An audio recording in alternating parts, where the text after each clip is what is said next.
Hello everyone, welcome to spoken English classes. ఈరోజు కూడా కొన్ని కొత్త పదాలు, ఒకవేళ మీకు తెలిసి ఉంటే కనుక ఈ పదాలతో సెంటెన్స్ ఫార్మేషన్ ఎలా, వాక్యాలు ఎలా నిర్మించాలి, ఇది అనేక రకాలుగా సెంటెన్స్ నిర్మించడం చూద్దాము. సో ఇలా నేర్చుకుంటే మీకు ఇంగ్లీష్ బాగా వస్తుంది. చాలామంది నమ్మారు, చాలా వీడియోస్ ఫాలో అవుతున్నారు. సో అదే నమ్మకంతో ఇంకా ముందుకు సాగుదాము. సో ఈరోజు కొత్త పదాలు 10 పదాలు. సో ఈ 10 పదాలు ఏ లెటర్తో తీసుకున్నాము? సి అనే లెటర్ తోటి 10 వర్డ్స్ తీసుకున్నాం. దీన్ని ఎలా వాడాలో చూద్దాము. ఫస్ట్ది కేజ్. కేజ్ అంటే పంజరము లేదా బోన్. చాలాసార్లు మనం వాడుతూ ఉంటాము cage. I want to buy a cage అంటే నేను ఒక చిన్న పంజరం లాంటిది కొనాలి. For what? నేను ఇప్పుడు సెంటెన్స్ చెప్తూ ఉంటాను, ఒక్కొక్క దానికి దాని మీనింగ్ చెప్తూ ఉంటాను. I want to buy a cage అంటే నేను ఒక పంజరాన్ని కొనాలి. For what? ఎందుకని? I have 2 parrots.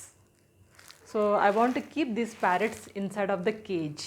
నా దగ్గర 2 ప్యారెట్స్ ఉన్నాయి, ఈ 2 ప్యారెట్స్ని కేజ్లో పెట్టాలి. లవ్ బర్డ్స్ అని పెట్టుకుంటారుగా జనాలు. సో అది. లేదా I want to buy a cage for trapping a rat. ఇంట్లో ఎలుక తిరుగుతుంది, దాన్ని పట్టుకోవడం కోసం నాకు కేజ్ కావాలి. And you know that in zoo park we keep always the lion, tiger, cheetah etcetera all wild animals in a cage. Zoo పార్క్లో మనము ఈ వైల్డ్ యానిమల్స్లో హానికరమైన ఈ జంతువులన్నింటినీ పంజరంలో బంధిస్తాము, బోన్లో బంధిస్తాము. కేజ్ అంటే పంజరం కావచ్చు లేదా బోన్ కావచ్చు. Okay. So during this pandemic corona time, we all were feeling like captured in a cage. ఈ కరోనా టైంలో మనందరం కూడా పంజరంలో బంధించి ఉన్నట్టే ఉన్నాం కదా కొన్ని రోజులు. సో కేజ్ అర్థమైంది అనుకుంటా. Next so calm. కామ్ అంటే ఏంటి తెలుసు మనకు చాలామందికి. కీప్ కామ్ అంటాం కదా. కామ్ అంటే ప్రశాంతంగా ఉండడం, నెమ్మదిగా ఉండడం, టెన్షన్ లేకుండా ఉండడం. Be calm. మేము బీకామ్లో జాయిన్ అయిన రోజులో అనేవాళ్ళు బీకామ్ కదా, బీకామ్ అంటే ఇది, బీకామ్ అంటే ఇది కదా స్పెల్లింగ్. మేము ఇలా అనేవాళ్ళం, బీకామ్ బీకామ్. అప్పట్లో జోకులు కూడా వేసుకునేవాళ్ళం. ఏంటి అంటే బీకామ్ వాళ్ళు ఎప్పుడు అల్లరిగా ఉంటారు, బీఎస్సీ వాళ్ళు చూస్తే చాలా సీరియస్గా, సిన్సియర్గా, చక్కగా చదువుకునే పిల్లల్లా ఉండేరు. మా వాళ్ళు బాగా అల్లరి చేసేవాళ్ళు. అల్లరి చేస్తున్నారని బీకామ్ బీకామ్ అని చెప్పేసి ఈ బీకామ్ వచ్చింది అని చెప్పి జోకులు వేసుకునేవాళ్ళం. ఎనీవే, కామ్ అంటే నెమ్మదిగా ఉండడం. Why don't you be calm? ఎందుకు మీరు నెమ్మదిగా ప్రశాంతంగా ఉండరు? కామ్ డౌన్, నెమ్మదిగా ఉండు, టెన్షన్ పడకు, కిందికి రా, ఆ టెన్షన్ కిందికి రా అని చెప్పి calm down. So nowadays I'm not feeling well. ఈ మధ్య నాకు ఎందుకో ఒంట్లో బాగాలేదు. So why are you taking any tensions? ఎందుకు తీసుకుంటున్నావు? Calm down. టెన్షన్ నుంచి కిందికి రా, ఏం కాదు. So calm down. సో ఎవరైనా గొడవ పడినప్పుడు కూడా మీరు అనొచ్చు, so why are you fighting? Please stop this fighting. No conflicts. గొడవలు పడొద్దు, గొడవలు వద్దు, no conflicts. Calm down both of you. ఇద్దరు కిందికి రండి, ఇద్దరు నెమ్మదిగా ఉండండి, టెన్షన్ పడకండి. Calm down. ఓకే, అది కామ్ డౌన్. కామ్. ఇంకా చూడండి కాలమిటీ అంటే ఏదైనా విపత్కరమైన పరిస్థితులు, దాన్ని గొప్ప ఆపద, విపత్తు అని చెప్పొచ్చు calamity. So recently we had a serious flood in Hyderabad. మన హైదరాబాద్లో చాలా పెద్ద ఫ్లడ్ వచ్చింది, వర్షాలు వరదల్లాగా పొంగిపోయిన ఆనగోల. That was declared as a national calamity, state calamity, sorry, national కాదు. దాన్ని మనము రాష్ట్రం మొత్తానికి సంభవించిన ఆపదగా స్టేట్ క్యాలమిటీ అంటే పెద్ద ఆపద అనమాట. ఫ్లడ్ లేకపోతే ఎర్త్ క్వేక్, అనుకోకుండా జరిగిన ఏదైనా సంఘటనలు పెద్దవి, చాలా పెద్ద మొత్తంలో మనకి ఆస్తి నష్టం కానీ ప్రాణ నష్టం సంభవిస్తే దాన్ని మనం క్యాలమిటీ అంటాము. లైక్ ఫ్లడ్స్, ఎర్త్ క్వేక్స్, ఇంకా లేకపోతే అన్ఎక్స్పెక్టెడ్ రైట్స్ జరిగినా కానీ అప్పుడు మనం క్యాలమిటీ అనొచ్చు. సో అది క్యాలమిటీ. నెక్స్ట్ చూడండి క్యాంపెయిన్ అంటే ఉద్యమంలో పాల్గొనడం. ఏదన్నా చాలామంది గ్రూపుగా కలిసి ఏదైనా పని ఉద్యమం లాగా ఒక గ్రూపుగా చేస్తాం, దాన్ని మనం క్యాంపెయిన్ అనొచ్చు. I have participated today in a campaign related to corona గురించి నేను ఒక క్యాంపెయిన్లో పాల్గొన్నాను. So there was a campaign conducting in my office for training to the ఎంప్లాయీస్ని ట్రైన్ చేయడం కోసం మా దగ్గర ఒక చిన్న క్యాంపెయిన్ అంటే ఒక చిన్న గ్రూప్ సముదాయంగా కలిసి కండక్ట్ చేయడం ఏదైనా అది జరిగింది మా ఆఫీస్లో క్యాంపెయిన్. ఓకే, ఎలక్షన్ క్యాంపెయిన్ అని కూడా వినే ఉంటారు. ఎలక్షన్స్ అప్పుడు కన్వర్సింగ్కి క్యాంపెయిన్ చేస్తారు. కన్వర్సింగ్ అంటే ఎలక్షన్ ప్రచారం, ఎన్నికల ప్రచారానికి కన్వర్సింగ్, దాన్ని కూడా క్యాంపెయిన్ అనొచ్చు. ఇంకా నెక్స్ట్ చూడండి, క్యాలిక్యులేట్ అంటే లెక్క పెట్టడం. Suppose if I give you 2000 rupees, what do you do?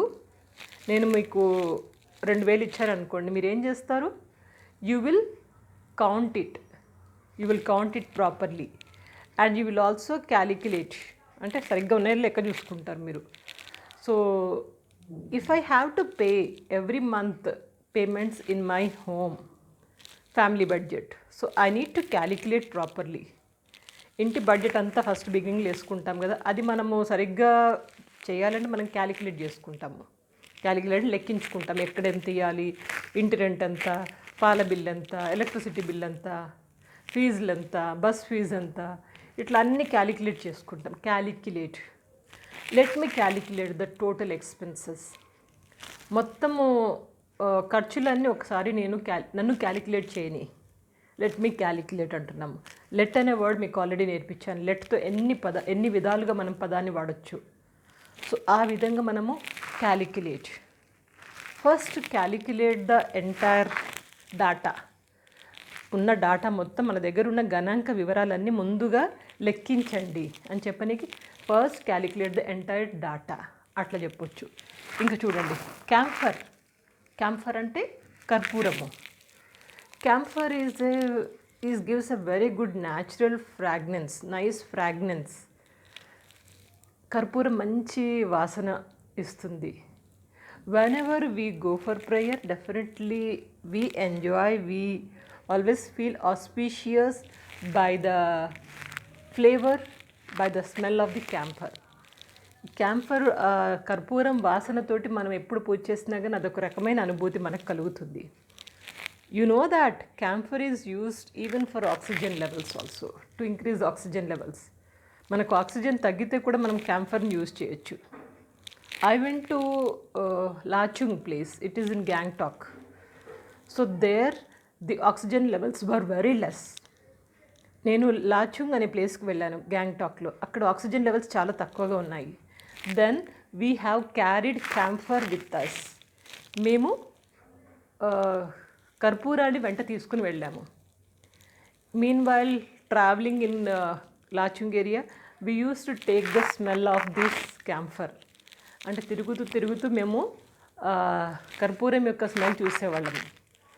So that we got comfortable oxygen. మనకు కొంచెం ఈజీగా కొంచెం శ్వాస ఆడేదన్నమాట. క్యాంఫర్ దీన్ని అలా కూడా వాడతాము. We can use camphor in that way also. And camphor of course it is use to prepare laddu, specially Tirupati laddu.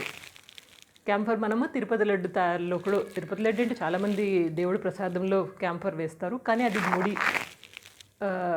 ముడి కర్పూరం అంటారు. Anyway, that's about camphor. Next calf. There are 2 meanings for calf. One is పిక్క. Calf అంటే పిక్క, మోకాలు కింద కొంచెం దొడ్డుగా ఉంటుంది చూడండి, దానికి పిక్క అంటే పిక్క పట్టుకొని లాగింది కుక్క అని మనం జనరల్గా చదువుతూ ఉంటాం, వింటూ ఉంటాం జోకులలో. పిక్క, calf. I'm having pain, calf pain అంటే నాకు పిక్కలో నొప్పిగా ఉంది. So I think there is some nerve is twisted in my calf అంటే నా పిక్కలో ఏదో నరం ఏదో బెనికినట్టుంది. పిక్క. ఇది ఇంకొక మీనింగ్ ఏంటి? దూడ. So there are 2 calfs at my home. మా ఇంట్లో 2 దూడలు ఉన్నాయి. I need to take care of this calfs very carefully. నేను ఈ దూడలను చాలా చక్కగా చూసుకోవాలి. సో 2 మీనింగ్లు, పిక్క, దూడ, 2 గుర్తుపెట్టుకోండి. నెక్స్ట్ క్యాంపస్ అంటే ఏదన్నా మనకి విద్యాలయం అంటే యూనివర్సిటీ అవ్వచ్చు లేదా కళాశాల భవనం, ఓపెన్ బిల్డింగ్లో ఏదైనా పెద్ద కాలేజ్ కానీ ఏదో ఉంటే దాన్ని క్యాంపస్ అంటాం మనం. మనం వింటూ ఉంటాం క్యాంపస్ రిక్రూట్మెంట్స్ అంటాము. అంటే కాలేజ్కి యూనివర్సిటీ వాళ్ళు యూనివర్సిటీకి కానీ కాలేజీకి కానీ కంపెనీ వాళ్ళు జాబులు ఇచ్చే కంపెనీ వాళ్ళు వచ్చి రిక్రూట్మెంట్స్కి తీసుకునే ఒక చిన్న ఇంటర్వ్యూనే మనము క్యాంపస్ ఇంటర్వ్యూస్ అంటాము. Campus, you should see the campus of our college, it's beautiful. మీరు మా యొక్క కాలేజీ యొక్క క్యాంపస్ చూడాలి, చాలా బ్యూటిఫుల్గా ఉంటుంది. ఇట్స్ ఫ్యాబులస్, చాలా బాగుంటుంది చూడనీకి. సో అట్లా మనం డిఫరెంట్గా చెప్పొచ్చు. ఇంకా చూడండి, క్యాండిడ్ అంటే నిజమైన, నిష్కపటమైన, ఓపెన్లీ, సీరియస్లీ మనసులో ఉన్న మాట చెప్పేయడం, ఏమి దాచుకోకుండా, అప్పుడు మనం క్యాండిడ్ అంటాము. ఫర్ ఎగ్జాంపుల్, ఐ సెడ్ క్యాండిడ్లీ అంటే నేను నిష్కపటంగా చెప్పాను. స్పీక్ క్యాండిడ్లీ అంటే ఏమాత్రం దాచుకోకుండా ఓపెన్గా మాట్లాడు. Speak candidly, I said candidly, he always speaks candidly, ఆయన ఎప్పుడు నిష్కపటంగానే మాట్లాడతాడు, అలా తీసుకోవచ్చు. ఇంకా చూడండి, కెనాల్ కాదు, కనాల్ అంటే పెద్ద కాలువ. When we reached to the hill station, we found a small canal అంటే కొంచెం చాలా పెద్దగా కాదు, ఏదో కనాల్, చిన్న కాలువ లాగా ఉంది. So canals you'll find when you go to Manali, you'll find a lot of canals. మనాలికి వెళ్ళేటప్పుడు దారిలో మనకు చాలా కాలువలు కనిపిస్తూ ఉంటాయి. I really enjoyed the canals during the journey of Manali. నేను మనాలికి వెళ్ళేటప్పుడు ఈ కనాల్స్ చుట్టూ ఆ జర్నీని చాలా ఎంజాయ్ చేశాను. ఈ విధంగా 10 పదాలు మనం ఎలా వాడాలో నేర్చుకున్నాము. సెంటెన్స్ ఫార్మేషన్ కూడా. ఇంకా త్వరలో చాలా వీడియోస్ ఇలాంటివి చేస్తూ ఉంటాను. మీకు వొకాబులరీ గురించి 2 ప్లేలిస్టులు ప్రిపేర్ చేశాను. ఇంగ్లీష్ వొకాబులరీ, ఒకటి జనరల్ ఇంగ్లీష్ వొకాబులరీ ప్లేలిస్ట్ కింద డిస్క్రిప్షన్ బాక్స్లో ఉంది. ఇంకొకటి A to Z అంటే పర్టికులర్గా ఒక లెటర్ తీసుకొని A కానీ B కానీ C కానీ తీసుకొని చేసినది, అది A to Z vocabulary. 2 links కింద డిస్క్రిప్షన్ బాక్స్లో ఉంటాయి. ఫాలో అవ్వండి, సీరియస్గా నేర్చుకోండి. Keep on practicing makes lot of difference in your learning language. మీరు ఏ లాంగ్వేజ్ నేర్చుకోవాలన్నా ప్రాక్టీస్ చాలా అవసరము. ఎక్కడ వీలైతే అక్కడ మీరు మాట్లాడడానికి ట్రై చేయండి. Automatically you will improve your communication skills. Okay, so practice well and stay blessed. Good luck.